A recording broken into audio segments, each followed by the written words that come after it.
Spiritual بیماری کو نہیں دیکھتے، روحانی بیماریوں کو نہیں دیکھتے، اور ہم صرف جو ہے وہ جسمانی بیماریوں پر فوکس کرتے ہیں۔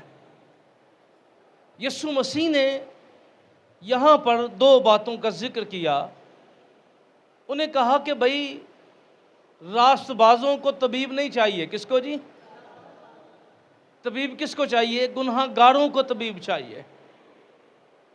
اور بائبل مقدس میں جب ہم اسپرچل ویکنس کی بات کرتے ہیں یا اسپرچل بیماری کی بات کرتے ہیں یا سکنس کی بات کرتے ہیں، تو یاد رکھیے گا خدا کے کلام کو جب ہم نے پڑھنا اور انڈرسٹینڈ کرنا ہے تو خدا کے کلام میں واضح طور کے اوپر جو ہے بیماریوں کو نام ان کے جو ہیں، جس طرح جسمانی بیماریوں کے نام ہم نے پڑھا، بہت سی بیماریوں کی لسٹ خدا کے کلام میں ملتی ہے۔